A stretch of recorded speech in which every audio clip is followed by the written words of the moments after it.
Hola amigos, ¿cómo están ustedes? Gracias por sintonizar a Zoom TV Latino.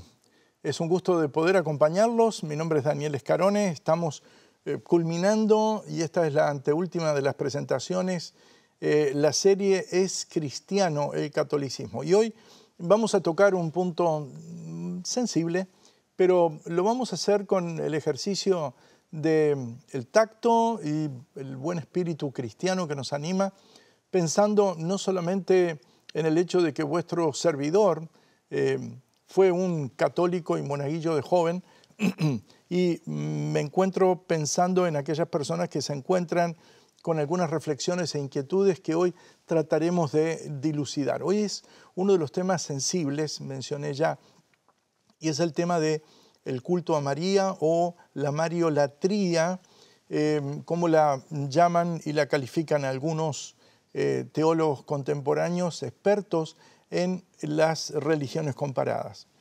Cuando nosotros vamos a las Sagradas Escrituras, hay una descripción clara de María. No es preponderante, sin embargo. Nosotros vamos a encontrar a María como objeto de la anunciación angélica, y esta parte la vamos a encontrar en el Evangelio de Lucas. Y antes de quizás leer y señalar algunos de estos pasajes, será bueno que inclinemos nuestros rostros y oremos. Padre y Dios nuestro que estás en los cielos, al tocar este tema tan delicado y sensible para algunos de nuestros espectadores y amigos, pedimos que estés con nosotros y nos ayudes a plantearlo desde una perspectiva adecuada bíblica, de tal manera que la comparación de los tópicos sea clara al oído y al entendimiento de nuestros hermanos, para que vengamos juntos a una adoración común de acuerdo a lo que las Sagradas Escrituras dictan. Sé con nosotros, lo pedimos en el nombre de Jesús. Amén. Bien, el concepto bíblico de la persona de María es descriptivo. Es decir, nosotros no vamos a encontrar una definición de María. Básicamente, María forma parte de las narrativas de los evangelios y especialmente aparece preponderantemente en dos grandes escenarios. En primer lugar, en todas las narrativas relativas a la natividad, allí el nombre de María va a ir increyendo hasta que desaparece en la vida y el ministerio del Señor Jesucristo. En la vida y ministerio del Señor Jesucristo va a aparecer en algunos momentos y también en el momento final, que es en la cruz. Es decir, la vamos a encontrar en la Anunciación, Lucas capítulo 1, los versículos 26 al 48, allí vamos a encontrar a la persona de María. La vamos a encontrar en el Cántico de María, en Lucas 1, 46, 55, en el momento de la visita a Elizabeth, 1, 39 al 45, obviamente en el nacimiento de Jesús, prácticamente en cada uno de los evangelios, está cercana a los relatos de los pastores que vienen precedidos del coro angélico a ver al que ha nacido. La vamos a ver en el templo, en la búsqueda del Señor Jesús siendo un pequeño. La breve descripción que encontramos en Mateo de la huida a Egipto, los versículos 13 al 23 de Mateo 2, vamos a encontrarla hablando con Jesús cuando él tendría unos 2 años, Lucas 41 al 52, la boda de Caná, la pregunta de quién es mi madre, la alabanza de la mujer, Lucas 11, 27 al 28, y junto a la cruz, como señalamos. No hay muchas más presencias en cuanto a la persona de María en el panorama del Nuevo Testamento todo. Más bien, lo que nosotros encontramos luego es un coro de silencio en relación con el epistolario paulino, petrino o cualquiera de los otros apóstoles. Por lo tanto, cuando vemos la construcción de la Iglesia Católica en relación a María, quiero decirles que vale la pena respetar y considerar un aspecto incuestionable. María era una joven pura, era una excelente joven hebrea, absolutamente consagrada, dedicada al Señor y por esa razón fue elegida para llevar semejante ministerio. Sin embargo, la Iglesia Católica comienza a imponer en María, que María salva, que es fuente de santidad, que es mediadora, que es abogada, que es objeto de oraciones, que es perpetuamente virgen, que ascendió a los cielos. Y creo que vale la pena que nosotros analicemos algunos, no sé si todos, estos aseveraciones. Por ejemplo, María salva. El Catecismo dice, en efecto, con su ascensión a los cielos, María no abandonó su misión salvadora, sino que continúa procurándonos con su múltiple intercesión los dones de la salvación eterna. Por eso la Santísima Virgen es invocada en la Iglesia con los títulos de abogada, auxiliadora, socorro, mediadora. Esto es Catecismo, sección 969. Catecismo, sección 969. Dice también en la sección 494, ella en efecto por su obediencia fue causa de la salvación propia y de todo el género humano. Y de todo el género humano. Es decir, creo que hay algunas afirmaciones dentro de la fe que nos llevan a pronunciamientos que van más allá de lo que nosotros tenemos idea, porque la Biblia es muy clara en capítulo 4 de Hechos de los Apóstoles 12. En ningún otro hay salvación, porque no hay otro nombre bajo los cielos dado a los hombres en que podamos ser salvos. Y Mateo 1:21 ya en la Anunciación dice, y dará a luz un hijo y llamará su nombre Jesús, porque él, no ella, él salvará a su pueblo de sus pecados. Es decir, la Biblia es contundente y aseverativa en relación con este punto. La versión del Catecismo en la sección 2030 dice que María es fuente de santidad. De la Iglesia dice, aprende el ejemplo de la santidad, reconoce a la bienaventurada Virgen María, la figura y la fuente de la santidad. Es decir, de ella brota santidad. Ahora, cuando nosotros comparamos este aspecto con lo que dice las Sagradas Escrituras en el libro de Apocalipsis, capítulo 15, versículo 4, ¿quién no te temerá, oh Señor, y glorificará tu nombre? Pues solo tú eres santo, por lo cual todas las naciones vendrán y te adorarán a Él, a Dios, porque tus juicios se han manifestado. El Catecismo sostiene que María es mediadora. Por eso la Virgen María es invocada en la Iglesia con los títulos de abogada, auxiliadora, socorro, etc. Ya mencionamos esto. Las Sagradas Escrituras básicamente reconocen un solo abogado. Y primera de Juan, capítulo 2, versículo 1, dice, hijitos míos, estas cosas os escribo para que no pequéis. Y si alguno hubiere pecado, abogado tenemos para con el Padre a Jesucristo el justo. Es decir, es el único abogado. Hebreos 9:15 dice, así que por este mediador de un nuevo pacto, para que interviniendo muerte para remisión de las transgresiones que había bajo el primer pacto, los llamados reciban la promesa de la herencia eterna. Él es mediador de un nuevo pacto, se señala aquí. 9:24, misma epístola, porque no entró Cristo en el santuario hecho de manos, dice, figura del verdadero, sino en el cielo mismo para presentarse ahora por nosotros ante Dios.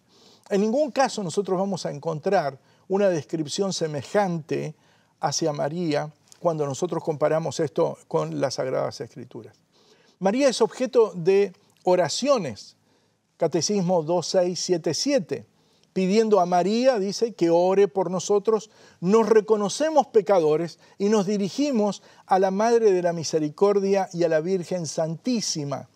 Nos ponemos en sus manos ahora y nuestra confianza se ensancha para entregarles desde ahora la hora de nuestra muerte, que esté presente en esa hora como estuvo en la muerte en la cruz de su Hijo, y que en la hora de nuestro tránsito nos acoja como Madre nuestra para conducirnos a su Hijo Jesús al paraíso. Es decir, en la visión católica, María guía el tránsito en el alma de la persona, la recoge y la lleva al cielo, le da la bienvenida allí. Es lo que dice el Catecismo 2677. Es decir, María es objeto de oraciones. Desde los tiempos más antiguos se venera, dice, a la Santísima Virgen con el título de Madre de Dios.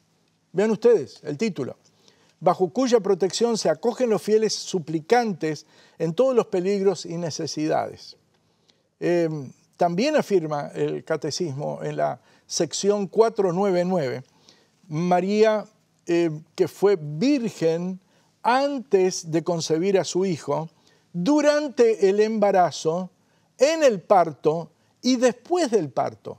Esto está en el Catecismo, en la sección 510. La liturgia de la Iglesia celebra a María como la Aipártenos, la siempre virgen. 499. Considera el concepto también de la Asunción de María. El 1 de noviembre de 1950, el Papa Pío XII, ejerciendo su infalibilidad papal, recuerden este detalle porque vale la pena tenerlo en cuenta, estableció la doctrina de la Asunción de María por su consideración personal de ser infalible cuando habla ex cátedra, es decir, cuando habla sobre asuntos de moral y doctrina desde la silla de San Pedro, él se considera infalible. Y el concepto de asunción implica la idea de ser llevada al cielo. Ahora, cuando vemos este aspecto, vale la pena que nosotros analicemos estos aspectos. William Collins, en un diccionario histórico del catolicismo, dice: proclamamos y definimos como un dogma revelado por Dios que la Inmaculada Madre de Dios, María siempre Virgen, cuando terminó el curso de su vida terrena, fue llevada en cuerpo y alma a la gloria del cielo. Esto es William Collins, Historical Dictionary of Catholicism, 2012, en 2012, página 53. Es decir, hay una serie, hay una culminación de aspectos que se plantean aquí. Oraciones a María, vemos el Ave María, hay la concepción de María como eternamente virgen o la eterna virginidad de María, la concepción de María como mediadora, abogada, intercesora, etc. No cabe duda que alrededor de esto nos encontramos con una serie de contornos de decretos humanos, es decir, antropocéntricos, no bibliocéntricos. No está centrado esto en la autoridad de la palabra divina. Ya lo mencionamos al principio. Y en todas esas secciones que nosotros vimos desde la Anunciación, la infancia del Señor Jesús, parte del ministerio del Señor Jesús, intervenciones esporádicas como la boda de Caná, hasta la muerte en la cruz, en ningún caso nosotros podemos suscribirnos que la Escritura esté acentuando algunos de estos aspectos que se señalan aquí. No hay ninguno. Estos son decretos y afirmaciones humanas que no son validadas por las Sagradas Escrituras. Muchos católicos crean que es un maravilloso ser humano, eso no tenemos ninguna duda. Extraordinaria persona, eso fue María.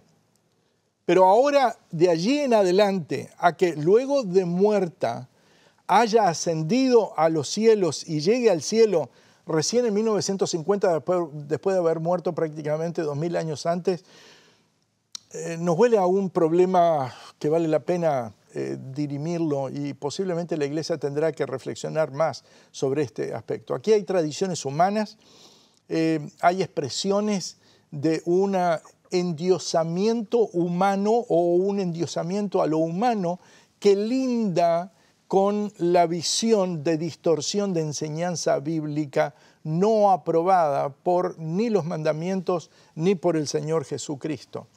Nosotros no encontramos, de paso, ninguna aseveración que salga de los labios del Señor Jesucristo que puedan endorsar algunas de estas aseveraciones. Por ejemplo, Catecismo 966, en tu parto has conservado la virginidad. No encontramos nada en el Nuevo Testamento, nada en la Biblia. Es decir, que María nos recibe en la muerte. No hay nada sobre este particular. Cuando algunos autores, y especialmente pensadores contemporáneos, comienzan a analizar de dónde viene este aspecto. Esto viene de gran parte del problema que la Iglesia Católica tuvo, y en la siguiente presentación vamos a hacer una corta referencia de 1 minuto a esto, del aluvión de paganismo que entró en la Iglesia, y algunos de los aspectos centrales de ese paganismo quedaron radicados allí para siempre.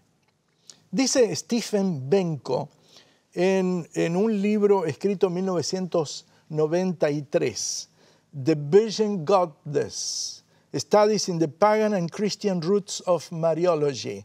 Esto está por J. Brill en Leiden, Holanda, y he seleccionado y ampliado las páginas, pero gran parte de ellas los pueden encontrar en las páginas 3 al 5 de este libro. Dice lo siguiente: la Mariología no es que se parece en ideas y costumbres al paganismo, escuchen bien lo que voy a decir ahora, sino que es el paganismo bautizado. Esto lo dice en la página 4, Stephen Benko. Y las versiones cristianas del culto al Theotokos, es decir, la que lleva a Dios en su seno, ese es el sentido griego de Theotokos, o la Madre de Dios, Concilio de Éfeso, 431 después de Cristo. Esta reverencia por la maternidad y el cuidado del niño, ese es el principio de la Mariología, un criterio que el cristianismo hereda de sus antepasados paganos. Tengo que hacerle una pequeña corrección a Stephen Benko. Es un criterio no que el cristianismo hereda de sus antepasados paganos, es un criterio que el catolicismo hereda de sus antepasados paganos, y algunos cristianos creen, pero no todos. Y vale la pena clarificar ese punto.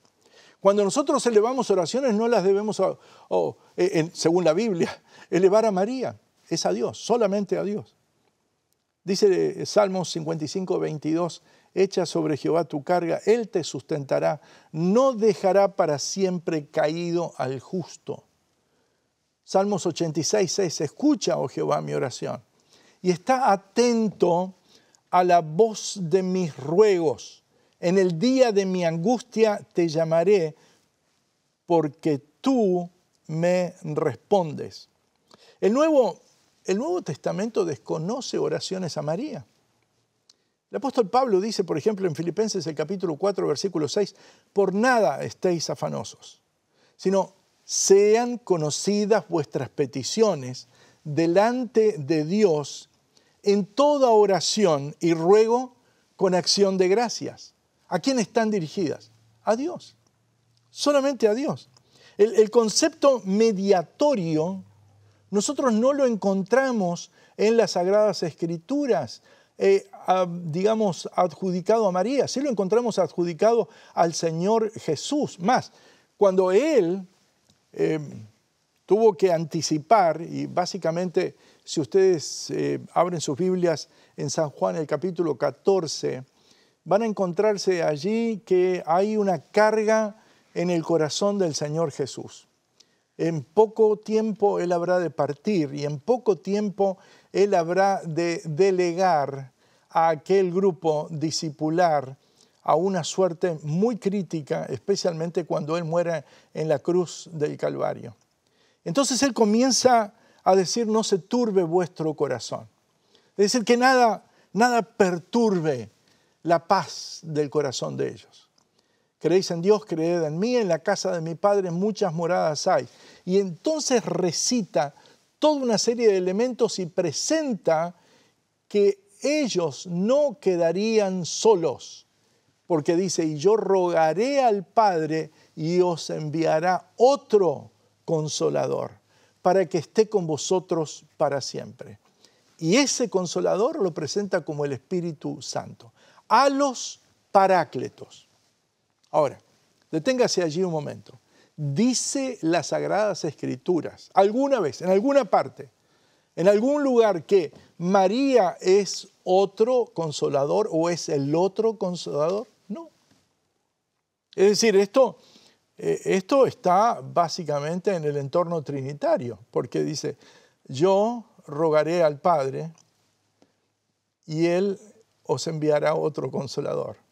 Es decir, el nivel de la Trinidad está presente. María no está presente allí. En algunas ocasiones, al presentar a María como la Madre de Dios, no la pone como dependiente de Dios, sino la pone como por encima de Dios, porque es Madre de Dios. Y este es un problema serio. También la califica el Catecismo en la sección 966. Y vean este punto acá. Finalmente, la Virgen Inmaculada, preservada, libre de toda mancha de pecado original, terminado el curso de su vida en la tierra, fue llevada a la gloria del cielo y elevada al trono por el Señor como reina del universo. Esto es Catecismo 966, sección 966. Vale la pena que nosotros revisemos ese punto, por el hecho de que, además de que cuando se lo proclama en 1950 por el dogma de la infalibilidad papal, prácticamente unos 30, 40 años después, cuando surge el catecismo, aquí se está reafirmando lo que viene de 1950. Es decir, esta es una reacción nueva, no está antes, ni siquiera en Trento, y eso es mucho decir. Ahora, reina del universo. Este es un punto en el cual nosotros debemos analizarlo, porque en Jeremías, capítulo 7, y luego Jeremías 44, 17, dice lo siguiente: los hijos recogen la leña, los padres encienden el fuego, las mujeres amasan la masa para hacer tortas a la reina del cielo y para hacer ofrendas a dioses ajenos para provocarme a ira. El concepto de reina del cielo existía en el tiempo de Jeremías y era pagana, era una divinidad pagana. Vale la pena tener en cuenta ese punto. Jeremías capítulo 44, versículo 17, sino que ciertamente pondremos por obra toda palabra que ha salido de nuestra boca para ofrecer incienso a la reina del cielo, dice 44, 17 de Jeremías, derramándole libaciones, como hemos hecho nosotros y nuestros padres, nuestros reyes, nuestros príncipes, en las ciudades de Judá y en las plazas de Jerusalén. Y tuvimos abundancia de pan, y estuvimos alegres, y no vimos mal alguno. Pero la reina del cielo, aquí, esta es una divinidad pagana. ¿A quién se refiere la Iglesia Católica o de dónde viene el concepto de reina del cielo? Si el único antecedente bíblico que nosotros tenemos es uno que pone en jaque a ese concepto. Vale la pena tener en cuenta esto. Ojo, recordemos algo que es prudente para nosotros tener en cuenta. Si algún televidente me pregunta ¿qué piensa usted de María?, quiero decirle enorme respeto por la persona de María. Mi gran admiración por la persona de María. María era una fiel y devota judía. María era una mujer consagrada al Señor.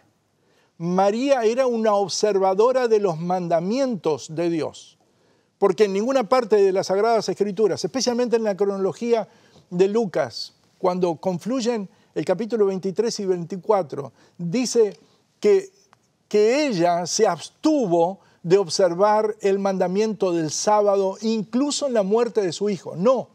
Ella descansó el sábado, observó el mandamiento. Es parte del grupo fiel a Dios. No tengo la menor duda. Gran persona. Ahora, de allí en adelante a considerar que ella es objeto de culto, que es objeto de adoración, que es receptora de oraciones, quiero decirles que hay un gran salto en ese punto. Y ese es un salto de fe que vale la pena que nosotros lo cotejemos con las preguntas que le hizo un sacerdote a su obispo sobre algunos de estos puntos.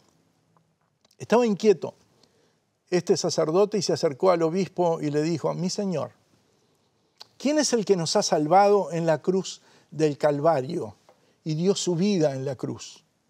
El obispo, sorprendido, le respondió: Jesucristo. ¿Y quién pagó?, le pregunta ahora el sacerdote al obispo, derramando su sangre en la cruz. ¿Fue María o fue Jesús? El obispo lo miró nuevamente y le dijo: fue Jesús. No hay duda, Jesús. Insistió el sacerdote y le preguntó: cuando Jesús y María vivieron en este mundo, ¿quién amó más al pecador?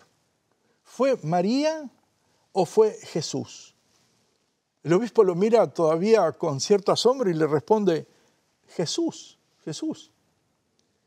Insiste nuevamente ahora el sacerdote y le pregunta: ¿acudió algún pecador a María aquí en la tierra en busca de salvación? ¿Alguna vez algún pecador buscando salvación en María? El obispo, sorprendido, le dice: no. Está respondiendo todo de acuerdo con la Biblia. ¿Acudieron los pecadores a Jesús en busca de salvación? Oh, le dice, muchísimos, muchos. ¿Alguna vez Jesús le dijo a algún pecador: acudan a María, que en ella hay salvación? Lo miró de nuevo el obispo al sacerdote y le dijo: no. ¿Dijo Jesús alguna vez: venid a mí todos los que estéis trabajados y cargados? Le dijo el obispo: sí, esa es una afirmación de Jesús en los evangelios. ¿Alguna vez le dijo a ellos: no vengan más, no vengan más? No. ¿Quién tiene más poder para salvar?, le pregunta el sacerdote al obispo. Jesús. Desde el momento que Jesús llegó al cielo, ¿ha perdido su poder para salvar al pecador? No. ¿Delegó Jesús su poder salvador en María? No, respondió insistentemente el obispo. Entonces, ¿por qué no acudimos a Él y solo a Él? ¿Por qué acudimos a María siendo que solo en Él hay salvación? Porque en ningún otro hay salvación, porque no hay otro nombre debajo del cielo dado a los hombres en que podamos ser salvos.